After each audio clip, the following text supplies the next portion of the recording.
महाराष्ट्र लोकसेवा आयोग गट क जो आहे याच्यामध्ये जे मेन्स जे आहे त्या मेन्सचा थोडा सिलेबस आपल्याला या व्हिडिओच्या माध्यमातून समजून घ्यायचा आहे। अभ्यास करत असताना सिलेबस खूप माहीत असणं गरजेचं आहे आणि पूर्वपरीक्षेचा अभ्यासक्रम गट क चा हा समान देण्यात आलेला आहे। बट मुख्य परीक्षेचा अभ्यासक्रम जो आहे असिस्टंट मोटर व्हेकल इन्स्पेक्टरचा जो आहे तो थोडा डिफरंट देण्यात आलेला आहे। बाकी मेन्सच्या अभ्यासक्रमाचा पॅटर्न जो आहे तो आयोगाने सेम केलेला आहे। आता रिसेंटली याच्यामध्ये चेंजेस झालेला आहे।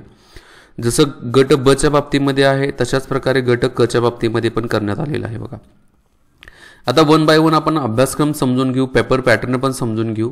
जे नवीन विद्यार्थी असतील त्यांना याच्यातून थोडं काय भेटेल तर इन्फॉर्मेशन भेटेल की एक्झॅक्टली पॅटर्न कसा असणार आहे बघा। आता ही जी पोस्ट असणार आहे ती कशी असणार आहे, नॉन गॅझेटेड असणार आहे आणि गट क ची काय असणार आहे तर ही पोस्ट असणार आहे बघा। आता परीक्षेची योजना कशा प्रकारची असेल बघा। याच्यामध्ये प्रश्नपत्रिकांची संख्या जी असणार आहे ते 2 प्रश्नपत्रिका असणार आहे। पेपर पहिला असेल आणि पेपर दुसरा असेल। म्हणजे मुख्य परीक्षेच्या बाबतीमध्ये विचार केला, हे सर्व मुख्य परीक्षेचं सांगत आहे। ज्यावेळेला तुम्ही पूर्व परीक्षेचा मेरिट क्वालिफाय करता, मेरिट क्वालिफाय केल्यानंतर तुम्ही मुख्य परीक्षेसाठी एलिजिबल होता। मग ही मुख्य परीक्षेमध्ये एकूण 2 पेपर असतात। पेपर पहिला 200 मार्काचा असतो, पेपर दुसरा 200 मार्काचा असतो आणि मेरिट लागत असताना 400 पैकी येतं मेरिट लागणार आहे बघा। किती? 400 पैकी।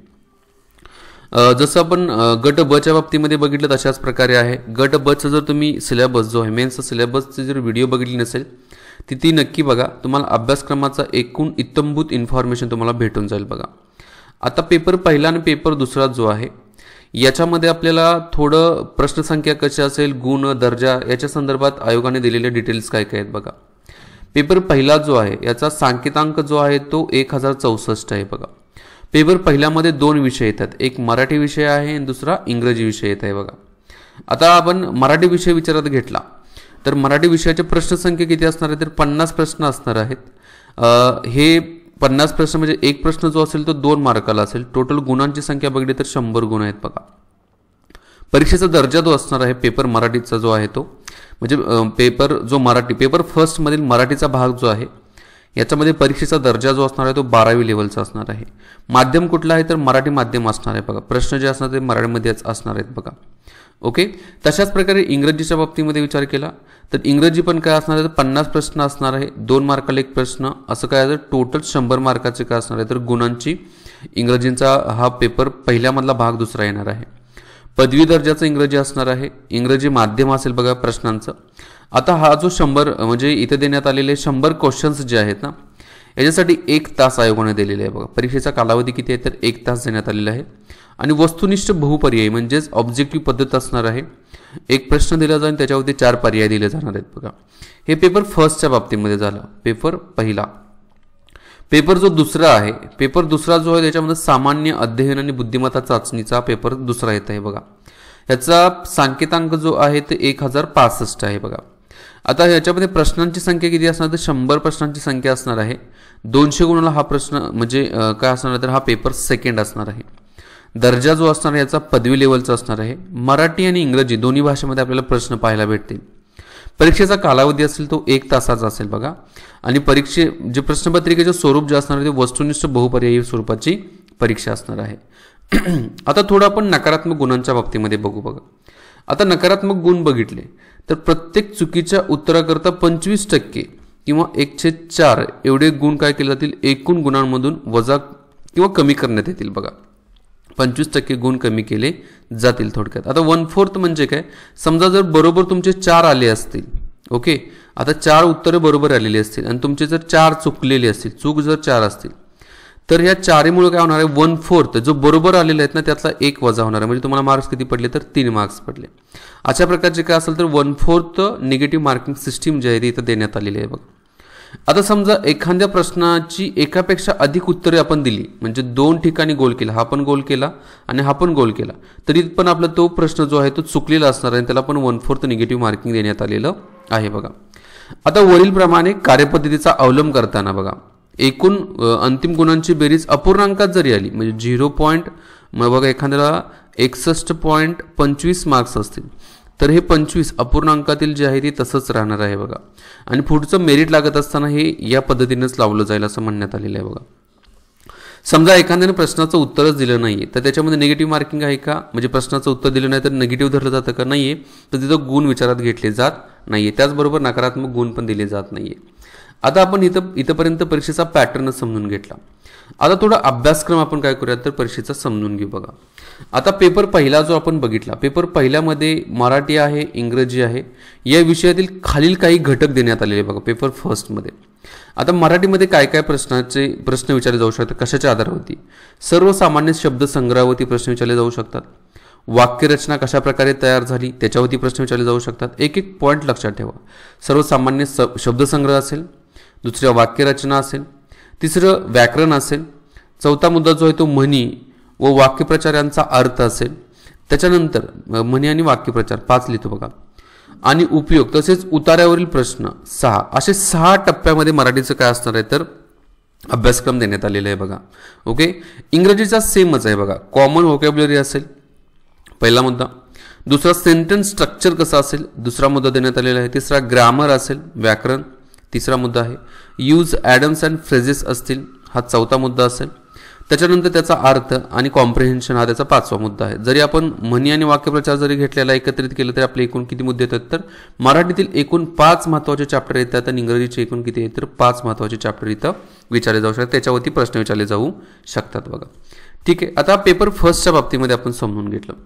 पेपर सेकंड जो आहे सामान्य क्षमता चाचणी या विषयावरील खालील उपघटकांचा समावेश करण्यात आलेला आहे. आता सामान्य क्षमता चाचणीमध्ये पहिला जो मुद्दा आहे तो सामान्य बुद्धिमत्ता आणि आकलन, म्हणजे याच्यावरती काय केलं जाऊ शकतं तर तुम्हाला प्रश्न विचारले जाऊ शकतात बुद्धिमापन आधारावरती किंवा कॉम्प्रिहेन्शनच्या आधारावरती. आणि याचा मुख्य उद्देश काय असतो बघा, उमेदवार किती लवकर आणि अचूकपणे विचार करू शकतो आणि हे आजमावण्यासाठीच काय केलं जातं तर याच्या संदर्भात प्रश्न विचारले जातात.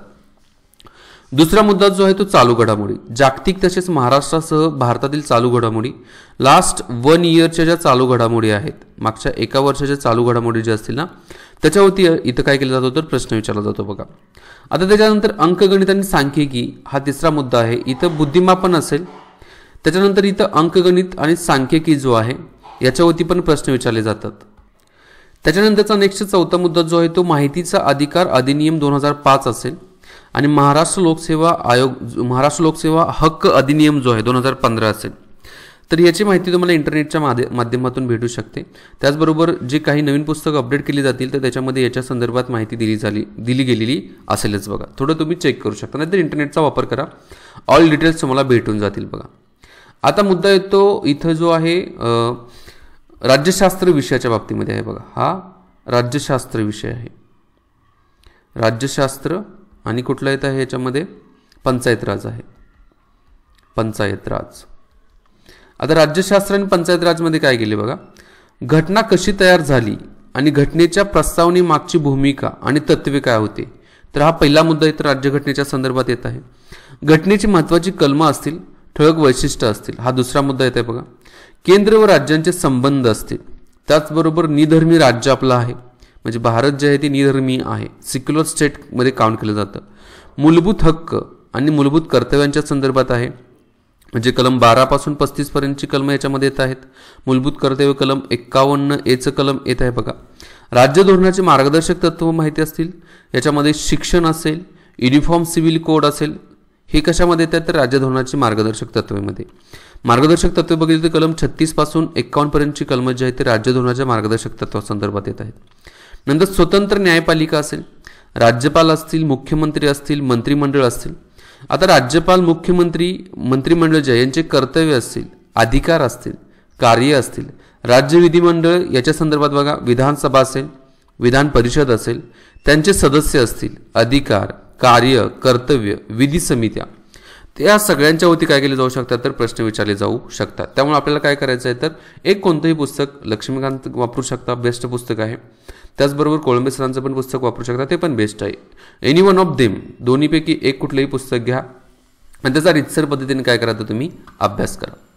त्याच्यानंतर नेक्स्ट जो आहे तो भारताचा व महाराष्ट्राचा भूगोल. आता भारताचा महाराष्ट्राचा भूगोलमध्ये याच्यामध्ये महाराष्ट्राचा आणि भारताचा प्राकृतिक भूगोल, फिजिकल जिओग्राफी विचारला जाऊ शकतो. त्याचबरोबर मुख्य प्राकृतिक विभाग असतील, फिजिओग्राफिक विभाग जे देण्यात आलेले आहेत बघा, जसं भारताचे फिजिओग्राफिक विभाग उत्तर भारतीय मैदान असेल, वाळवंटी भाग असेल, त्याचबरोबर दक्षिण भारतीय मैदाने असतील, त्याच्यानंतर पठारी भाग असेल. तर अशा नंबर ऑफ फिजिओग्राफिक जे मुद्दे येत आहेत भारताच्या भूगोलाच्या संदर्भात येत आहेत. तसेच महाराष्ट्राच्या भूगोल संदर्भात पण येतील बघा. त्याच्यानंतर हवामानशास्त्र असेल, क्लायमॅटॉलॉजी असेल, त्याच्यावरती प्रश्न विचारले जाऊ शकतात. नंतर पर्जन्यमान व तापमानाच्या संदर्भात प्रश्न विचारले जाऊ शकतात.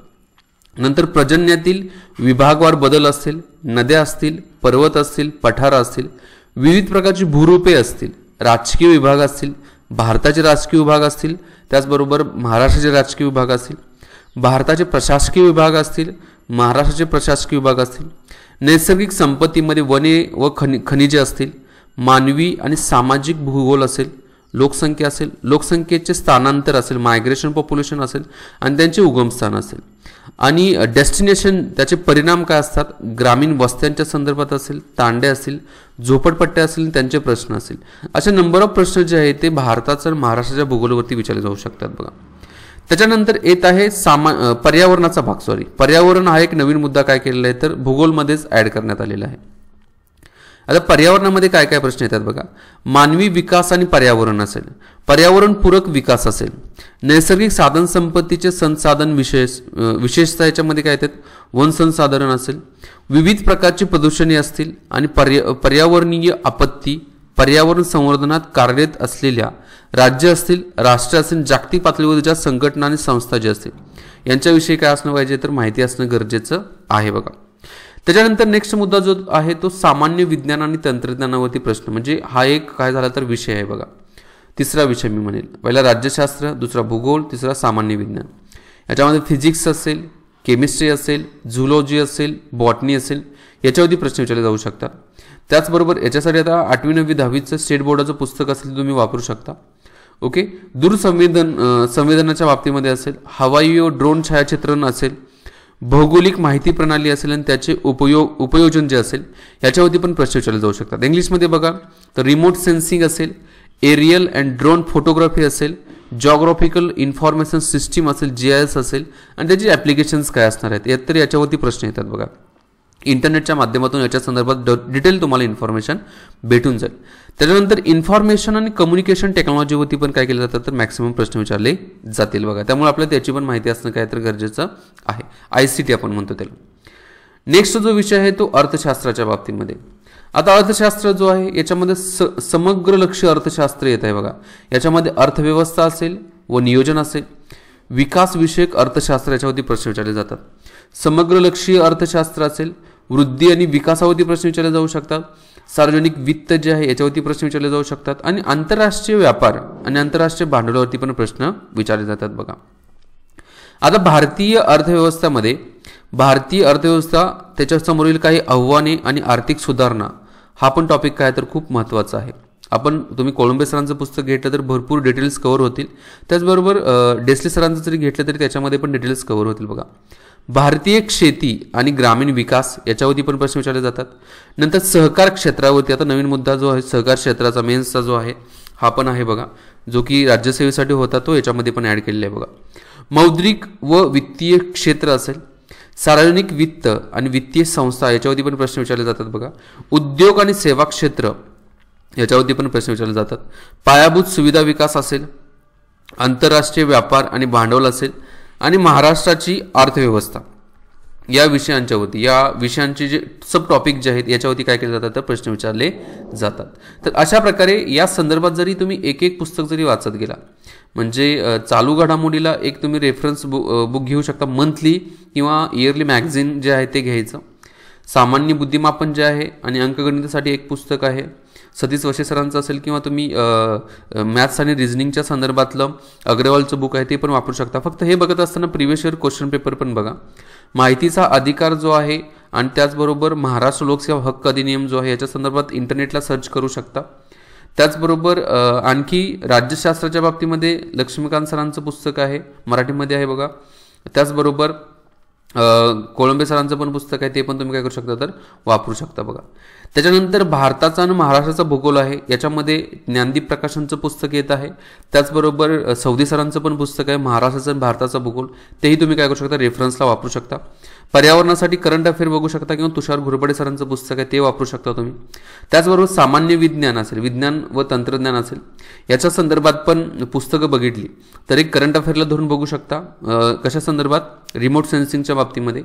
आणि त्याचबरोबर जर आपल्याला बघायचं असेल तर 8वी 9वी आणि 10वी स्टेट बोर्डाची पुस्तक आहे, किंवा माझा ह्याचा कोर्स आहे बघा 6वीपासून 10वीपर्यंतचा NCERTचा आपलं मोबाईल ॲप्लिकेशन आहे एज्युकेटिव्ह इंडिया ग्रुपचं, त्याची लिंक खाली डिस्क्रिप्शन बॉक्समध्ये मी देईलच. तर ती जी लिंक आहे त्या लिंकवरती जाऊन ॲप्लिकेशन डाउनलोड करा, तुम्हाला नंबर ऑफ कोर्सेस पाहायला भेटतील. त्याच्यामध्ये सायन्सचा पण कोर्स तुम्हाला पाहायला भेटेल बघा. ओके. त्याच्यानंतर अर्थशास्त्राचं पुस्तक बघितलं तर अर्थशास्त्राच्या पुस्तकामध्ये कुठलं आहे तर अर्थशास्त्राचं पुस्तक कोळंबे सरांचं आहे किंवा देसले सरांचं आहे, कुठलंही एक वापरू शकतात. सगळी पुस्तकं चांगली आहेत, फक्त रेफर करताना एकच करा, मॅक्सिमम वेळा एकच पुस्तक वाचा, तुम्हाला त्याच्यातून भरपूर डिटेल्स भेटून जातील बघा. आता याच्यानंतर जो आहे असिस्टंट मोटर व्हेकल इन्स्पेक्टरची जी मेन्स आहे, ह्याच्यामध्ये थोडं काय तर प्रश्नांचा पॅटर्न मी थोडं सांगतो. इंग्रजी क्वेश्चन्स इंग्रजी माध्यमामध्ये असणार आहेत, आणि जी पदविका असणार आहे किंवा जी काही तुमचा जो इंजिनिअरिंग जे देण्यात आलेलं आहे ना, त्याच्या संदर्भात इथं काय केलेलं तर सांगण्यात आलेलं आहे. 150 प्रश्नांचे असणार आहेत, 300 मार्कापैकी लागणार आहेत बघा. 1.5 तासाचा काय असणार वेळ असणार आहे, आणि वस्तुनिष्ठ बहुपर्यायी काय असणार आहे ते प्रश्न असणार आहे. सिलेबस जो आहे तो एज्युकेटिव्ह इंडिया ग्रुपच्या टेलिग्राम चॅनलवरती मी शेअर करेल.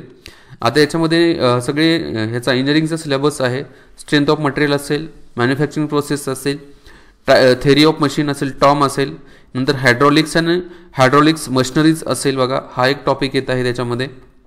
त्याच्यानंतर नेक्स्ट जो आहे तो थर्मल इंजिनिअरिंग आणि रेफ्रिजरेशनच्या बाबतीमध्ये क्वेश्चन्स येतात. याच्यामध्ये सोर्स ऑफ एनर्जी असेल, याच्यामध्ये लॉ ऑफ थर्मोडायनेमिक्स असेल, प्रिन्सिपल्स ऑफ हिटिंग इंजिन्स असेल, कॉम्प्रेसर वगैरे असेल, कन्व्हेन्शनल नॉन कन्व्हेन्शनल एनर्जी असेल. नंबर ऑफ पॉईंट्स आहेत, थोडे तुम्ही ते बघून घेऊ शकता. इंडस्ट्रियल इंजिनिअरिंग अँड मॅनेजमेंट जे आहे, टाइप्स ऑफ मॅनेजमेंट असेल, ऑर्गनायझेशन देअर फंक्शन्स जे आहे याच्यावरती प्रश्न विचारले जाऊ शकतात. इंडस्ट्रियल ॲक्ट्स असेल, टाइप्स ऑफ प्रोडक्शन्स असेल, प्लांट लेआउट असेल, प्रोसेस प्लॅनिंग असेल, वर्क थेरी असेल, स्टॅटिस्टिकल क्वालिटी कंट्रोल असेल, मेट्रोलॉजी असेल, तर याच्यावरती पण प्रश्न विचारले जाऊ शकतात. नंतर आहे पॉवर डेव्हलपिंग सिस्टीम अँड कन्स्ट्रक्शनच्या बाबतीमध्ये आहे.